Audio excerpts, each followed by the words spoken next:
우리 하나님 말씀 보시겠습니다. 예수께서 어제 본문 말씀 똑같습니다.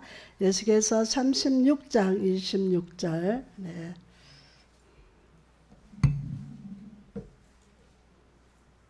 예수께서 예수겔 36장 26절 말씀. 네, 우리 같이 봉독하시겠습니다. 시작. 또 새 영을 너희 속에 두고 새 마음을 너희에게 주되 너희 육신에서 굳은 마음을 제하고 부드러운 마음을 아멘. 오늘은 영혼의 가면을 벗으라. 투. 여러분 어떻습니까? 영혼의 가면이 벗겨졌습니까? 이제 끝날 때 되면 아멘. 할렐루야. 오늘 또 치유의 광선을 바라시며 우리 마음의 쓴물을 은혜의 생수로 변화시키시는 여호와 라파 하나님을 찬양합니다. 어제 우리는 영혼의 가면을 벗으라는 말씀으로 은혜를 나누었습니다. 교회에서 내 모습을, 실생활의 내 모습이 다른 이유는, 아이고 목사님 하는데 뚝 하면 막 나오는 이런 것들, 실생활의 내 모습이 다른 이유는 내 영혼의 내면에 오랜 세월 살아오면서 만들어진 삶의 방식들을 깨닫지 못하기 때문이라고 우리는 알았습니다.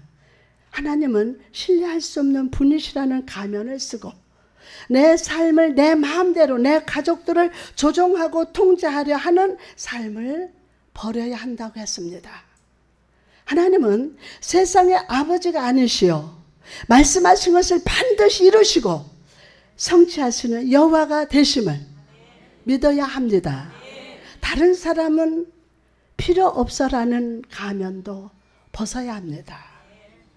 아멘. 자, 과거에 받은 상처와 연약함이 드러나는 것이 두려워서, 즉 내 안에 수치가 드러나는 것이 두려워한다는 것입니다. 베드로를 불러 사람을 낚는 어부로 사용하시고 3번 실패한 그를 3번 사랑을 고백하게 하심으로 치유하시는 주님의 은혜는 오늘도 우리 내면의 수치심과 두려움의 가면을 벗기시고 치유의 빛, 진리의 빛, 오늘 빛으로 역사하십니다. 아멘이 될 자다. 오늘은 영혼의 내면 속에 쓴 가면을 쓴 사람이 삶 속에서 나타내는 기질에 대해서 주목해 보려고 합니다. 기질. 오랜 세월 상처와 수치심과 그 연약함을 드러내고 싶지 않아서 만들어진 삶의 방식, 삶의 기질들에는 어떤 것들이 있을까요? 기질. 첫 번째로 회피성 기질입니다. 회피하는. 회피성 기질성. 이런 기질을 가진 사람을 저는 조용한 내적 반항아라고 부르고 싶습니다. 반항하는 아이. 전에 상담했던 분을 떠올려 보면요, 실명은 밝힐 수 없고, 예를 들어서 김아묵의 집사님이라고 하겠습니다. 실명은 바꾸자. 이분은 어릴 적에 많이 외롭다고 했습니다. 아버지는 아들을 대할 때 무뚝뚝하고 친근하지 않은 경상도 사나이였고, 혹시나 어머니와 부부싸움을 할 때는 같이 싸우기보다 가만히 입을 다물고 침묵하면서 대화를 하지 않았다고 합니다. 침묵하는 거요. 대화를 하는 거요. 김 집사님은 이런 아버지로부터 영향을 받으면서 자랐습니다. 아버지의 그 무뚝뚝함이 싫고 아버지가 나를 사랑하는지도 의심스럽고 조금 더 친밀하게 대해주지 않는 것이 원망스러웠습니다. 그래서 집사님은 책을 읽고 음악을 들으면서 스스로를 고립시킴으로써 이런 버림받은 감정에 대체했다고 합니다. 성인이 되고 결혼한 후에 부부관계에 심각한 영향을 끼치게 되었는데 그도 아버지처럼 수동적인 사람이 되었다는 거예요. 아버지처럼 그냥 수동적인 사람이 되었다는 거예요. 아내분의 얘기를 들어보니까 아내가 설거지를 도와달라고 할 때, 아이를 학교에 데려다 달라고 부탁을 할 때 겉으로는 알았어 하고 대답하고는 몇 시간이고 아무 행동도 하지 않고 그저 시간을 보냈다고 합니다. 답답한 마음에 남편에게 당신 뭐 하는 거요? 내 말 들은 거예요? 나 좀 도와달라니까 라고 말했더니 남편은 갑자기 아무 말 없이 집 밖으로 나가서는 밤늦게까지 소식이 없었다고 합니다. 나중에 경찰에서 연락이 와서 찾아가 보니 남편이 술집에서 여자와 함께 술을 마시면서 싸웠다는 소식을 들었습니다. 이 집사님은 술이 깬 후에 아내에게 싹싹 빌며 용서를 구했지만 그때뿐이었습니다. 평생 동안 굳어진 삶의 방식, 게으르고 꾸물거리면서 무시와 회피로 반복된 삶을 결국 가정을 파괴했습니다. 여러분 가정에서 남편하고 소통되는 분이 많지는 않을 것 같아요. 실제 그렇다는 게 아니고 예를 들어서 이거는 완전히 관계 병들은 거예요. 관계가 아무리 잘해줘도 이 대화가 소통이 안 되면은 여기에는 벽이 있는 거예요. 여기서는 사랑이 오갈 수가 없는 거예요. 오늘 하나님 방법을 주실 줄 믿습니다. 은혜가 함께 하실 줄 믿습니다. 네?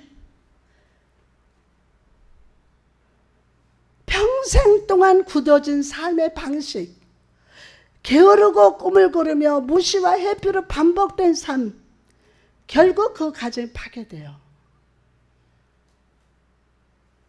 결혼은 깨졌고 사랑하는 아이들과 더 이상 함께 지낼 수 없게 되었다고 합니다.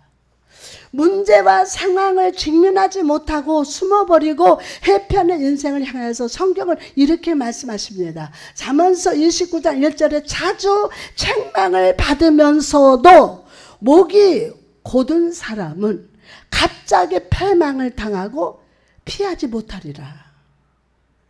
우리 남편은 아예 이런 사람이야. 우리 아내는 아예 이런 사람이야. 싸우더라도 그 속에서 좀 말을 좀 꺼내냈으면 좋겠어. 오늘 그 역사 일어날 줄 믿습니다. 본인은 문제와 갈등을 잘 피함으로써 대체했다고 생각하지만 말 안 해. 말 안 하면 이게 해결되는 걸로 알아요. 근데 상대방에는 쌓여. 구약까지. 오늘 쌓일 분도 치유돼야 돼. 결국 이런 회피의 습관은 자기 자신과 나와 관계된 모든 사람들을 파괴하는 길잡이가 됩니다. 그러다 보라. 내가 어째서 상대방은 팔팔 뛰어요. 그러다 막 한 번씩 막 욕이 나가고 당신 뭐야? 여러분 그런 오늘 습관들 쌓여있는 것들 오늘 그 문이 열릴지어다. 절대 사랑을 오갈 수 없어. 이게 그냥 사는 거지. 그냥 만나고 사는 거지. 본인이 몰라. 상대방만 나쁜 사람으로 볼 수 있다라는 거예요. 문제와 상황을 직면하지 못하고 숨어버리고 회피하는 인생을 향해서 성경은 이렇게 말한다니까요. 자주 책망을 받으면서도 목이 곧은 사람은 갑자기 패망을 당하고 당하는 것을 피하지 못하리라.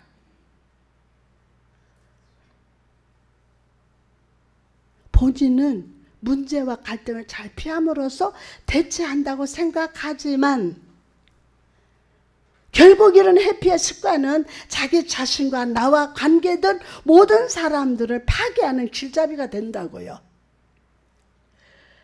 다윗을 떠올리시 바랍니다.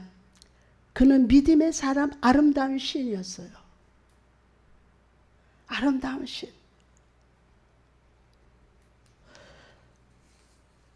골리앗과 맞서 싸운 용사요, 선지자요, 기름 부은 왕으로 하나님의 사랑을 받았습니다. 그는 자기가 얼마나 하나님의 필요한 인생인지를 아는 사람이었어요. 나는 하나님이 필요합니다. 그거를 아는 사람이었어요. 그러나 그런 다윗에게 기질적인 문제가 있었는데 그는 조용한 반항하는 악에 회피적 기질을 가진 사람이었다고 합니다. 다윗은 가장 가까운 사람들과의 관계 속에서 철저히 무관심하고 도망치는 사람이었다. 이런 기질은 어린 시절에 잘 드러나지 않았지만은 왕이 된 후에 겉으로 드러나기 시작했어요. 겉으로. 사무엘하 11장 1절에 해가 돌아와서 11절에 해가 돌아와서 왕들의 출전할 때가 되매 다윗이 요압과 그 신복과 온 이스라엘 군대를 보내니, 말씀을 잘 보시기 바랍니다. 누가 출전할 때가 되었다고 합니까? 누가? 그렇습니다. 지금 왕이 전장에 출전할 때가 됐어요. 그런데 다윗이 누구를 보냈다고 합니까? 누굴 보냈어요? 그렇지. 요압을 보냈다고 합니다. 요압을. 성경에서 요압은요, 매우 충동적이고 때로는 왕의 명령과 상관없이 무자비하게 행동하는 사람이었어요. 그런데도 다윗은 그런 요압을 곁에 가까이 두었어요. 왜냐하면 왕으로서 하기 귀찮은 추접한 일들을 위해 요압을 이용했기 때문이에요. 그럼 요압과 그의 군대를 전쟁터에 보낸 후 다윗의 행동이 무엇이었습니까?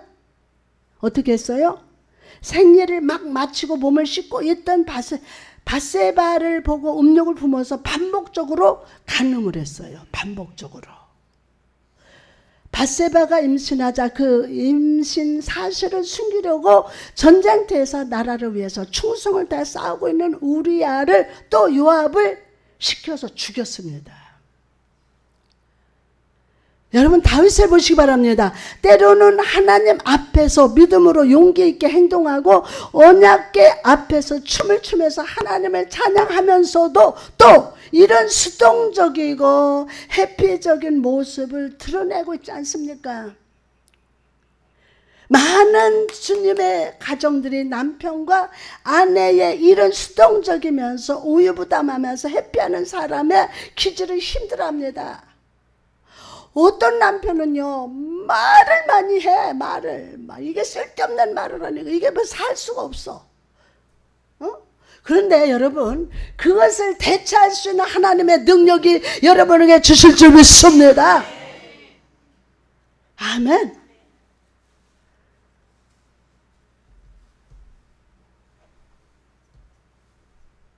많은 가정들이 남편과 아내 이런 수동적 우유부단하면서 회피하는 삶, 이 기질들.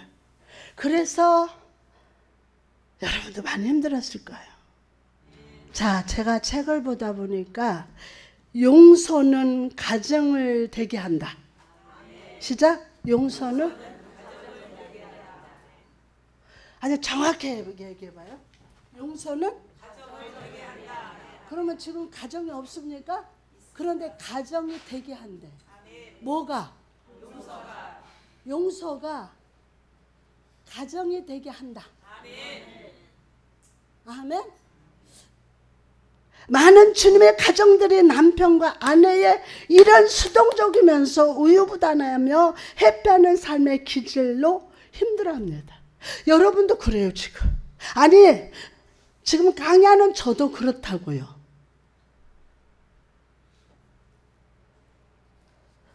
삶에 문제가 생겼을 때 본인이 스스로 앞서서 해결하기보다 다른 사람을 앞세우고 뒤로 숨어버립니다.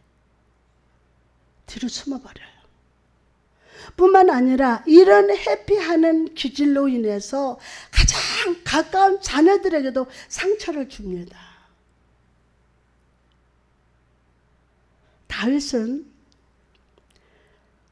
압살롬을 사랑하면서도 가까이 하기를 두려워했어요.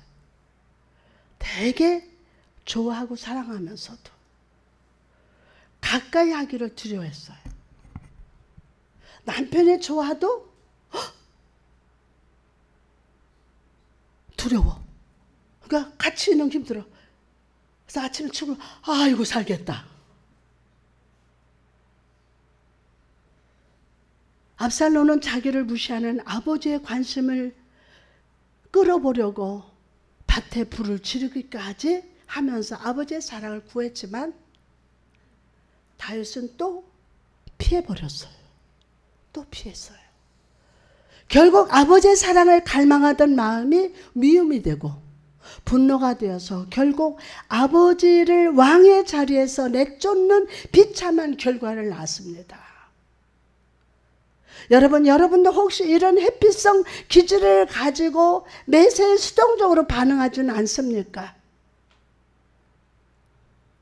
이런 회피성 기질이 치유받기 위해서 도망치는 인생에 결단하는 인생이 되기 위해서 성령이 주시는 처방전이 있습니다.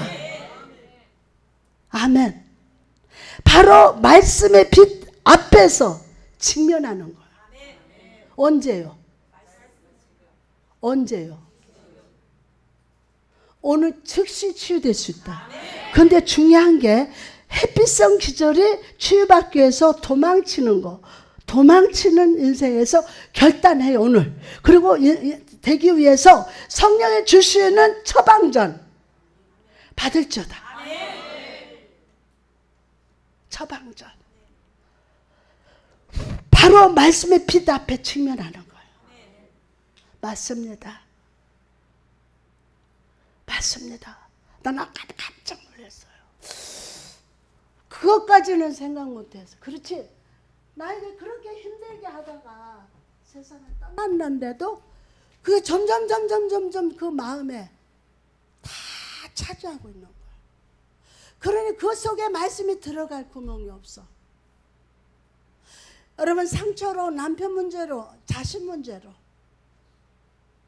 오늘 여러분이 회복돼야 남편도 회복된다. 남편이 회복돼야 아내가 회복된다. 내가 먼저야. 너 탓이 아니라 나를 하나님 앞에 직면해야 돼요. 아멘. 우리 사무엘하 12장 9절 찾아볼까요? 예, 다 찾아요. 12장 9절 시작. 그러한데 어찌하여 네가 여호와의 말씀을 나 보기에 악을 행하였느냐? 와, 여기까지만. 자, 여기까지만. 자, 여기 보세요. 여기. 그러한데 어찌하여 내가 여호와의 말씀을 업신여기고 나 보기에 악을 행하였느냐? 자, 오늘 여호와의 말씀을 어떻게 했고? 자, 오늘 여호와의 말씀을 업신여기지 마시고, 이건 하나님 보기에 어떻다? 아니, 하나님 보시기에 뭐다? 자, 오늘 그냥 귀로만 듣고 하나님 주신 말씀을 여러분이 업신여기지 말고 아멘, 내 심령에 아멘하고 받을 주다.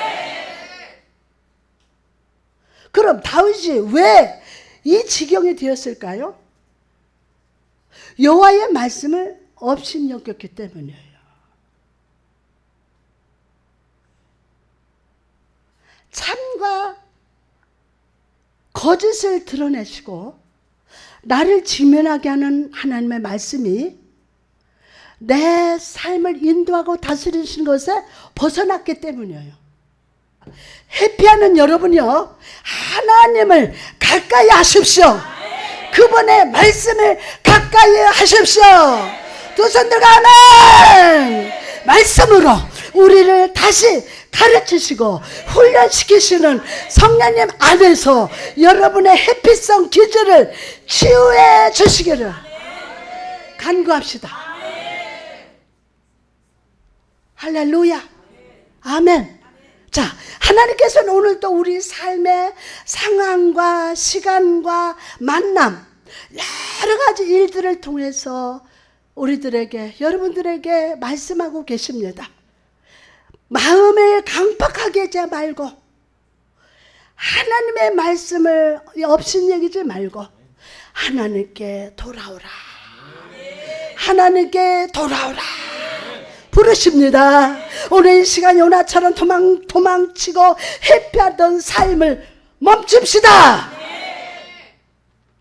말씀의 길에 올바로 서서 성령의 인도하심 따라 살기로 어떻게 할까요? 결단합시다. 아멘. 항구의 정박한 한 상선에서 선장의 아들이 원숭이와 어울려 놀고 있었습니다. 그런데 원숭이가 소녀의 모자를 낚아채서 돛대 위로 딱 올라갔어요. 소녀는 모자를 뺏기 위해 정신없이 원숭이를 뒤쫓아갔습니다. 소년이 정신을 차렸을 때는 너무 높은 곳에 올라가 있었습니다. 밑을 내리다 보니까 소녀는 겁에 질려 더 이상 움직일 수가 없었습니다. 소녀는 공포의 몸을 떨면서 밧줄을 잡은 채 울음을 터뜨렸습니다. 매우 위험했습니다. 그때 선장이 돛대 위에서 울고 있는 아들을 향해서 권총을 겨누고 있습니다. 그러면서 말합니다. 아들아, 밧줄을 놓고 빨리 바다로 뛰어들어라. 밧줄을 놓고 빨리 바다로 뛰어들어! 그렇지 않으면 총을 쏘겠다. 소녀는 두 눈을 감고 파도가 넘실대는 바다로 뛰어들었습니다. 아버지의 말만 믿고 뛰어내린 거예요. 그러나 물속에서 솟구쳐 올라왔을 때는 이 아버지 아득한 품에 안겨서 보트에 태워져 있었다고 합니다. 가정 안에서 삶 속에서 내 힘으로는 어쩔 수 없어서 두려우십니까? 수동적으로 회피하고 있고 수동적으로 회피하고 있지는 않습니까? 주님은 오늘도 말씀으로 여러분에게 말씀하십니다. 너의 그 수동성에서 뛰어내려라. 너의 그 수동성에서 뛰어내려라. 뛰어내려라. 피하지 말고 말씀 안으로 뛰어들어라. 내가 너를 치유하리라. 내가 너를 고쳐주리라. 참으로 나의 의로운 오른손으로 너의 삶을 붙들어 주리라. 너의 가족을 붙들어 주리라. 할렐루야. 다음으로 오랜 세월 상처와 수치심과 연약함을 드러내고 싶지 않아서 만들어진 삶의 방식, 삶의 기질들에는 어떤 것들이 있을까요? 두 번째로 자기 비난의 기절입니다. 뭐요? 자기 비난의 기질이에요. 이 기질을 설명하기 위해서 한 가정의 예를 들고자 합니다. 어떤 부부가 저를 찾아와서 상담을 했는데 아내는 남편이 아이들을 대하는 방식이 몹시 싫다고 말했습니다. 아이들이 무엇인가 실수하고 잘못할 때마다 남편은 아빠가 너한테 뭐 해준 게 있니? 너란 놈은 도대체 애가 왜 그 모양이니? 도대체 뭐가 문제인 거야? 하고 습관적으로 소리쳤다고 합니다. 그렇게 아들이 혼날 때마다 아이들은 그런 가혹한 비난 때문에 주눅들고 자긍심이 시들어져 가는 것이 눈에 보였다고 합니다. 그래서 남편에게 여보, 아이들은 실수도 할 수 있고 잘못된 판단을 내릴 수도 있는데 왜 이렇게 아들을 잡아요? 그런 식으로 말하면 아이들에게 상처가 돼요 라고 말했다고 합니다. 그러다 남편은 그래, 나는 아버지로서 자격이 없어. 난 제대로 하는 일이 아무것도 없으니 당신이 알아서 해 라고 대답했다고 합니다. 아내는 남편이 화내는 방식과 훈육 방식의 문제점에 대해서 말하고 있는데 남편은 항상 자신이 얼마나 부족한 아버지요 부모인지 계속해서 자책하면서 말을 했다고 합니다. 자기 자신의 무가치성에 집중하는 기질, 이것이 바로 자기 비난성, 기질을 가진 사람의 모습입니다. 이런 자기 비난성, 기질을 가진 사람들은 과거를 추적해 볼 필요가 있습니다. 이런 사람들의 과거를 보면 어린 시절에 언어적, 육체적, 성적인 학대로 상처를 입은 가정에서 자라난 것을 알게 됩니다. 지축에서 아주 헐묵한 그곳에 정신적으로 환자들을, 우울증 환자들을 한 40명 데리고 있었어요. 그런데 그 사람들을 상담을 해봤을 때 어릴 때 3살 때, 4살 때, 5살 때 성폭행 당한 분들이 거의 90%였어요. 그런데 이 부모들이 이 자녀들을 돌보질 않아요. 너는 그러나 부모들은 그게 아무것도 몰라요. 아무것도 몰라요.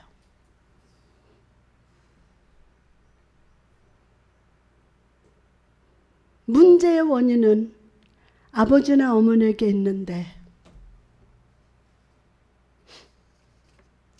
이런 상처를 받은 아이는 상황의 원인이 자기 잘못 때문이라고 결론을 내립니다. 다 그래요.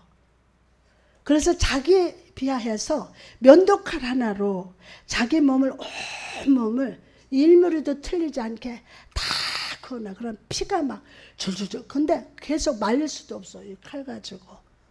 그러다가 제 머리를 뒤에서 딱 잡으면은 머리가 다 빠질 때까지 안 나요. 그럼 내가 기절을 해요.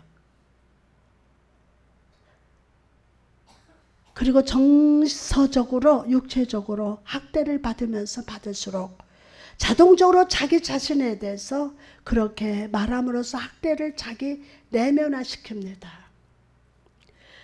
우리 아빠가 나한테 저렇게 화를 내고 때리신 이유는 다 저 때문이에요. 꼭 그렇게 얘기해요. 그렇게 대답하는 것이 습관이 되어버렸어요. 그리고 이런 아이들이 그 상처를 내면한 상태로 성인에 대해서 가정을 꾸리게 되면 앞에서 소개한 집사님처럼 자녀들에게 폭력적으로 대면하면서도 자기 자신을 비난하는 파괴적인 상황이 반복된다는 거예요. 오랫동안 비난과 경멸의 말을 들어왔기 때문에 제대로 성숙하지 못하고 무슨 일을 하려고 할 때마다 내면의 목소리가 들립니다. 내면의 목소리가 오늘 치유된다. 없기만 한 게 아닙니다. 그냥 성장했어요. 그러다가 예수님 영접하고 예수 믿고 집사되고 권사되고 한단 말입니다. 그러나 오늘 하나님의 정면하게 아주 탁탁 찔러서 여러분을 치유하시려고. 아멘. 그러면 비난의 기질을 가진 사람이 회복되기 위해서는 어떻게 해야 할까요? 의외로 간단합니다. 자기 자신을 비난하는 이 장점을 살리면 됩니다. 장점을. 단 성경적으로 해야 합니다. 성령님 도와주세요. 할렐루야. 장점, 내 안에 장점이 있어요. 그걸 살려야 돼요. 비난하는 이 모든 것이 내 장점까지 다 삼켜버려요. 오늘 성령님이 역사하신다. 아멘.